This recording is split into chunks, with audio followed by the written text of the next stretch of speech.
Welcome for an episode of the Home for the Holidays Collab 2023. I am using this Tonic Studios dies to create a card, and I have gone ahead and cut the pieces, and then as we go along I will show you additional things that I have cut along the way to use. So first off, I cut two of those, I don't know what you want to call them, like ovally tight pages, and I cut off one of the tabs, and then I cut two of the centerpieces and cut one of the tabs off of the longer side of the centerpiece. And then I went ahead and folded them, and then we're going to glue them together the way they are according to the instructions. And so I have those instructions because this is the first time I've made that card, so I left them out there on the desk to see. It's not really that complicated until you get into the inner part, and then I'm like, oh, wait a minute, what did I do? So here you can see I'm just gluing those two pieces together for my base, making sure they are stuck. And then I'm just using paper from my stash. So I have this paper, and I don't remember what the pattern paper is, but I just know it was in my stash. And so I'm just working the folds multiple ways until I get it right. And so I'm also looking at the picture to make sure that I have things lined up the way they are. That's always a good thing, is they have the instructions on the inside, but then you can also look at the picture so you can see how that worked. So now I'm going to go ahead and decorate with the panels. There's multiple dies inside here so that you can have a decorative panel whenever, but I'm just using the layering die since I wanted to make the most of the pattern paper that I had left.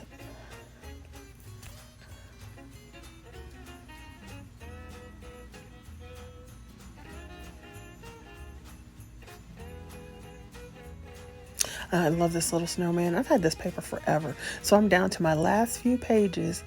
And so I thought it would be really cute to have the little snowman on the front. And that way he wouldn't be obstructed by the inside workings. So I do have a tip for this part.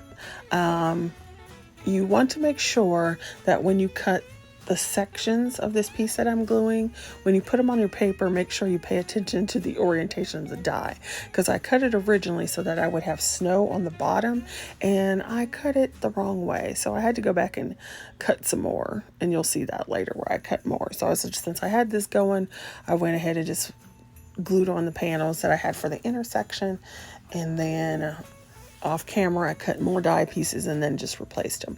But yeah, definitely pay attention to which way the die is going to sit on your pattern paper.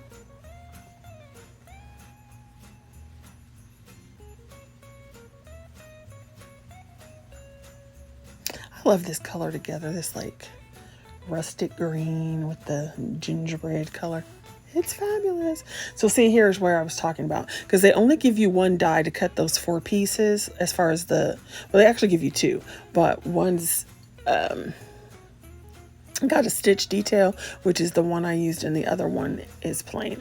So the bottom two, you have to think about, oh, instead of having your design where it's straight, it's going to be where it has the little shaped area. And so I cut them wrong the first time.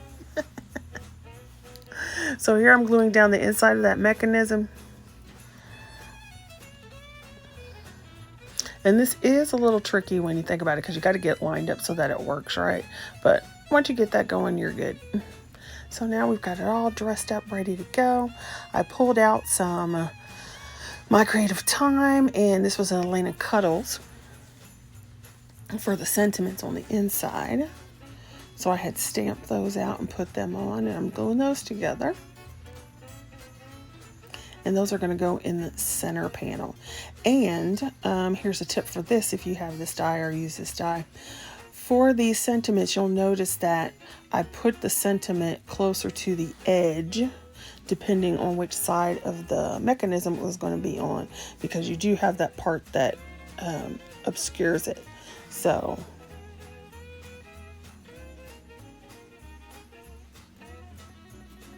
you do want to make sure that you get it closer to the edge.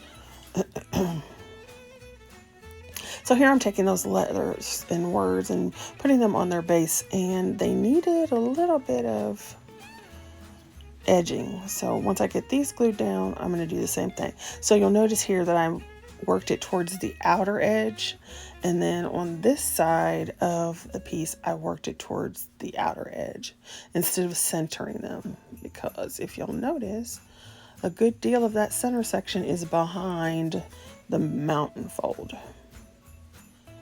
So these needed some edging, and so I took a Spectrum Noir dark gray marker and I edged them, but I didn't think you needed to sit here and watch me do that for both. So I'm now just gluing that down.